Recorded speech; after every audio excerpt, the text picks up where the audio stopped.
Hello, welcome to Three at the Back, episode 8. I'm here, as usual, I'm Ben Kelly. I'm here with Jonathan Metcalfe and Joe Halloran. Hello. Hello. For the first of a busy period for us. It's been how long has it been since? It's only been a week. It's only been a week. You missed Bill at Friday last week. It feels like an age. It feels like an age, but we've got a few coming up over the next couple of weeks over Christmas because we're not able to use the studio because we're all off Christmas. So this is the first one of those videos. I'm going to apologise in advance because I've got a terrible cough, and if you hear that throughout this video, I am so sorry. Oh no! But this is just a normal show. This is our regular Wednesday show. Run off the mill, bog standard. Run off the mill, bog standard, exactly.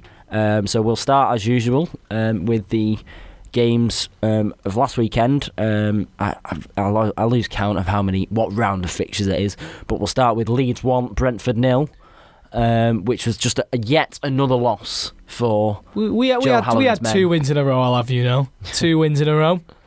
I'll have you know. What were your thoughts on the game, Joe? They are better than us. They have better players. They play better than us. And they've got Gary Monk. They've got Gary Monk. Super Gary. I have no complaints. It was the defence played well. It could have been 7. It's just because they have amazing players, but our defence kept it. We lost at the last second, which is a bit disappointing, but it was coming. Maybe we could have attacked more. Maybe that was maybe the midfield is more disappointing. We were playing a young guy on the left who played quite well, but he didn't really make a massive impact. Centre mids didn't particularly do anything. Didn't really do any damage, and Scott Hogan and V-Bay didn't really do anything either. The attack was more disappointing, but the defence played very well. It's 1-0 is a good result defensively. Maybe attackingly we could have got a goal, but we didn't even look like. They were just better. What can I say? You're heading straight on for mid-table comfort, really. It leaves you 14th, 28 points. That's nice. I'm content with 14th. Yeah, well, I would be if I was in your position, up and down, a bit bipolar, really, aren't they? So you could, yeah. So, there's my thoughts. There's your thoughts. So, an impressive loss in a way. if there ever was one, it was an impressive loss. Impressive is very generous. Very. impressive. Well done, lads. Same again next time round. We'll move swiftly on. We'll move on to Manchester. Manchester. We'll move on to Manchester City 2, Arsenal 1. A game of 2 halves, I must add. John, take it away. Take the floor. I enjoyed the second half better. Enjoyed the second half. I enjoyed the second half. Yeah, better. you were. It was complete opposites, both halves. Yeah. Arsenal had the better in the first, and then Arsenal fans must be so wound up with the second half. They just disappeared. We saw that they were wound up. We improved in fairness, but they disappeared. They did, and their key players just didn't show up. And in a game like that, you need them to show up. Ours did. Theirs didn't. Different. Simple as that. Simple as that. Simple as that. What are you? I don't know. Is Leroy Sané a top player? He will be. He will be. Okay. He will be. We've heard it here first. Yeah. No, he's looking good. I mean, both goals were offside, but yeah, he's triggered. No, they were. By letter of the law, they were offside. Yeah, letter of the by technicalities they are offside, but the first one in particular. The first one, it's like a shoelace benefit of the doubt to the attacker kind of scenario. And then the second one, it's such a odd rule. It's hard to. Yeah. So much so that 2 pundits on Sky Sports were arguing about it for about 15 minutes straight. So that just shows you how loose of a rule it is. Keeps you in touch with the top. It does. Keeps you in touch. Arsenal are starting to drop away, which I don't mind. 9 points match off weeks in a row now, where they've lost and everyone else has won. That's damaging. And obviously, you're still behind the best team in the league, which is obviously Liverpool, because we went and we beat Everton in the Merseyside derby. To be fair, Chelsea are top with a 94th minute win. I'm just discounting what you're saying. I'm just discounting what you're saying. Yeah, but Liverpool are definitely not the best. We beat Chelsea logically. Yeah, when they weren't. Oh, therefore. Yeah. Well, it's like conkers, isn't it? Right. So let's see that transition. We're moving swiftly on to Everton 0, Liverpool 1. Oh, I just don't care that much. have you ever been? I just I couldn't. was so dismissive. He was setting up then to give a massive paragraph. So I was like, I just don't care. Have you ever been so satisfied after a game? After just so ridiculously satisfied because it was such a terrible game and it was such a scrappy goal. Yet we still came away with 3 points from Goodison Park. I was very dissatisfied. And God, it was just like I've never been so. Was it a footballing high? It was a footballing high. It was a little. It was a tiny little orgasm that I went through. What was better, the Coutinho goal or Mane goal? Oh, it's difficult. It's difficult in terms of quality. Well, clearly it's Coutinho. Valencia. Valencia. That was my shot, wasn't it? Oh no, Mikel Antonio. No, it was Valencia. What are you I at? was talking about Enna Valencia. I lost my Did he play for bearings a bit Everton there. now, him? Yeah. Enna Valencia. Yeah, he played against us. Yeah. He didn't make any Everton Also- started well. But they were so poor second half. They were so ridiculously poor. And Liverpool, I think, How did you play? we were worthy winners. We didn't create very Yeah, much. no, they were the better team. But you would say we didn't create very much. The first shot on target didn't come until the second half. It was Firmino's one where he went right through and should have scored. He tries this little flick. Firmino's struggling at the moment without Coutinho, and he's playing on the left hand side. It doesn't really work there. He's missing somebody on sort of the same wavelength as him, I think, and he needs to man up if he wants to be a better player. He needs to man up because there's going to be times when Coutinho isn't around. But When he leaves in January. Yeah, whatever. Yeah. There's going to be times when Coutinho isn't around, and so Firmino's got to adapt to that. But yeah, that's what I'm saying. That we didn't create very much. There weren't very many clear-cut chances. To be honest, I don't remember one absolute clear-cut chance that Everton had. But in the end, it's the good teams grind out 1-0 wins like that, and despite the fact that I just said that's Liverpool's first 1-0 win in 2016. Oh, really? Yeah, really. Well, you did well not to concede, really. And it will probably be their last. Well, you'd assume so, but Stoke at home's got 1-0 win written all over it. But Carrick will That's the concede. Yeah, but he's playing Mignolet, so. My point was Is he starting to play Mignolet now? Yeah, he played Mignolet last week against Middlesbrough. played him We last kept week. 2 clean sheets since. the Neville's won. Doesn't it just make your blood The Neville's boil? one. I know. But we'll move on because there's a much more pressing subject at hand. Money in football has risen again. Not risen, but the topic has risen. Stock. The stock. We'll just go back to the Man City Arsenal game, I suppose, because you could argue that the least effective player out of the 22 players on the pitch was Mesut Ozil. Alexis Sanchez not quite as ineffective, but still he set up the goal, but still pretty poor overall. Didn't have a massive influence on the game. So I just wanted to sort of discuss really. Both of them are stalling contracts because they want huge wages to continue playing for Arsenal Football Club. Ozil's rumoured to want around £380,000 a week, which is the sort of wages that Messi and Ronaldo are on. I'm not saying that Messi and Ronaldo are worth that sort of money, but that's the sort of bracket that it's in. Yeah. Sanchez is wanting about £250,000 a week, and neither of them are and both of them are refusing to sign a deal until those figures have been offered. Yeah. So the question is, at the moment, do you feel either of those players deserve those big contracts? What? Sanchez wants 250. Sanchez wants 250 grand a week. That's fair. That's fair. I think that's fair. You were on about giving him the Yeah. best player of the season. Yeah. He is a last very week. important player for them. Yeah. But if they don't turn up to big games, then do they deserve That's it? very true. I mean, Sanchez, you could say, You want your big game didn't players. get the opportunities, but Ozil just didn't turn up, and if you pay him that much money. Ozil, you can say Ozil didn't get the opportunities, but have you seen the clips of him that people have highlighted where he's just not working? No, you misheard Yeah. me. I said Sanchez didn't quite get the opportunities. Ozil didn't turn Oh, up. right. Okay, Yeah. sorry. Don't sorry. twist my words yet. Sorry, mate. Sorry. Ozil's been a bit invisible all Ozil, season, really, yeah. hasn't he? He I has think asking for struggled. 400k with the form that he's in is.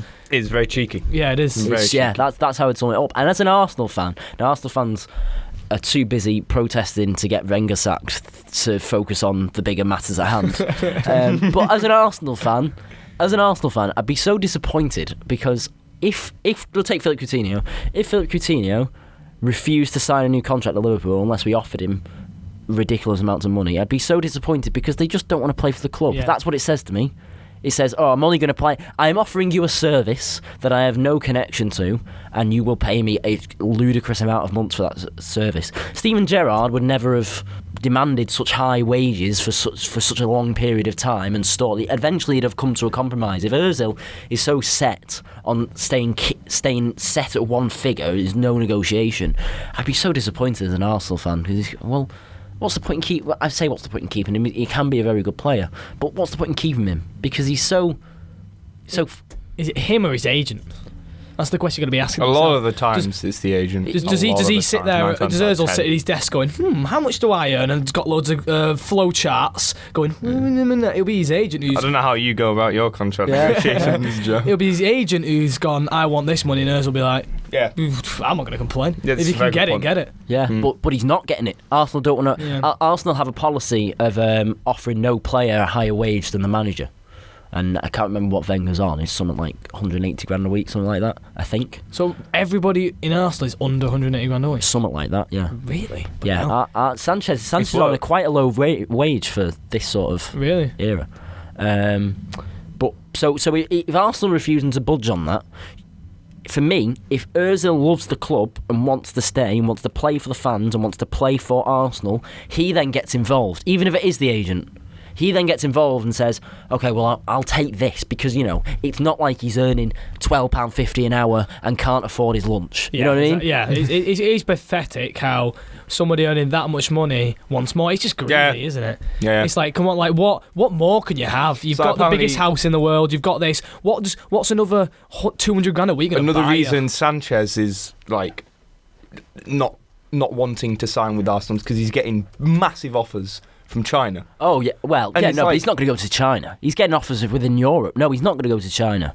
Why as a 27, he's 27, why is a 27-year-old superstar in England who's played for Barcelona, Udinese, but now at Arsenal, he could go to Man City if he wanted to, he could go to anywhere in Spain that he wanted to. Why at this point in his career would he really... Money? I don't think that's... Money. They do. That's why he's not... Okay, Arsenal aren't very confident in giving him that much money as a wage, but he's also being tempted from other places. And when China are giving him that much money, I disagree with it. That's what I was going to try and say. I think it's ridiculous to just end your career like that for an extra, $250k a week. I know. Do you remember Alexis Sanchez? He played for Arsenal, he played for Barcelona, and then he kind of finished at China. Why? I know. And the amount of players that you sit there and say, why would they go to China? Why would they? They've got all this to look forward to. And they do. They go to China because of the money. You hope Sanchez won't be one of those, but it's sad. It's possible. The other spin on it is, as Arsenal, as a club, they have the most expensive season ticket in the league. They have the most expensive match day ticket in the league. They are one of the richest clubs in the league. Do you think that, they need to sort of look at what they're doing now and go, oh, right, okay, if we want to keep these players, we've got to keep up with the times and offer them the money that they want, because unless we do that, we're not going to keep them, we're not going to get any honours, we've got the money to do it. Do you think they just need to man up and go, okay, we just need to give them to... that's the other side of it, isn't it? Football, whether we like it or not, as we sort of touched on in the past, is now about money. So... if Arsenal charge £97, their most expensive matchday ticket, they charge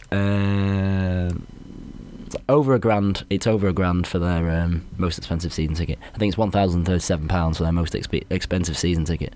They're taking those sort of numbers in, and don't forget, of course, the whole thing at the moment, the TV rights deal.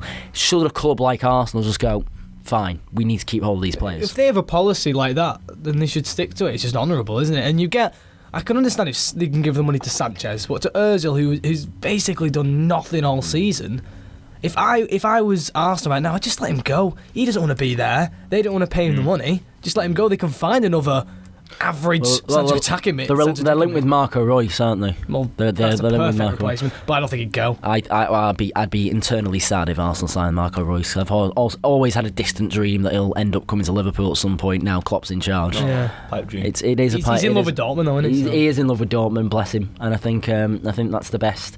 I was a pound off. It's £1,014 for an Arsenal seat. What did you say? 1,030. Oh. I'm so sorry. I was a pound off. I've been doing this for my English course. You're slacking. Yeah, I'm slacking. So yeah. Well, if that's your opinion, you know well, if I can see where you're coming from, but for me, Arsenal as a club, you know what, Ozil isn't doing so well this season, but neither did Eden Hazard last season. Look what he's doing now. I think for me, if Arsenal really want to challenge for titles, they need to throw the money at it. That's my opinion. But what if it fails? Then they've just well, utterly wasted. Well, they become another Man United and we all move on. Well, do they want to do that? They might as well just stay at fourth until they're financially... Oh, well, it was worth a try, lads. Your opinion, John? I think the issue would be, for me, if it was City. Contracts like that... Mind you, City's different. That it would become the norm. Okay. And then other players in clubs that aren't as financially well off would be saying, look what he's getting. Can I have that, please? Yeah. I'm doing what he's doing. I think it's becoming the norm. I think 380 grand a week. A massive step up like that, then it will become the norm. It will become the norm. Because it's someone else in the Premier League who's getting paid that much money. They'll say, he's having it, I want it too. And it'll just develop from there. It'll happen in due course, but this quickly is... I see. Do you think this could bankrupt a lot of lower league clubs? Not lower league, I mean like lower in the league. Not necessarily, because I don't think there's anyone in those clubs that will hitting that level. Yeah. And if it's someone like West Ham or someone like that... Yeah, Dimitri Payet, what if he just turns around and asks for 250? He'll just leave. He'll just leave. Yeah, good point. Simple. They need him more than he needs them, so they just leave. Then again, you could say the same for Ozil and Sanchez. So, yeah, completely agree. It does go full circle. It's interesting. It's certainly an interesting thought. Arsenal fans obviously aren't the happiest at the moment, and it'd be interesting to see how the club sort of respond to this. You're laughing about that video. The video, for those who haven't seen it, a little free plug for all you 5 listeners. The Arsenal Fan TV, if you haven't seen the row between the two fans about whether or not to sack Wenger after the Manchester City game. That's hurt me. Go and have a look, because it's really funny. But we'll wrap it up there. Wrap it up like a Christmas present. Oh man, the festive references have begun. That was lovely. We'll see you again Friday for a Christmas special, build-up Friday, sort of extravaganza. Christmas extravaganza. That's the word I'll use. We're wearing hats, you just can't see it. You can't wait. So thanks very much for listening, as always. Check out our Facebook page, check out the Patreon page, check out sillyseason.com, that's where we get all our sources from. Check out anything else. Can you think of anything else? Past episodes. Why not? Right, all that good stuff. Yeah, I think we've essentially covered all the good stuff in the description. Click on it. Right, thanks for listening. Bye-bye. Bye-bye. Bye.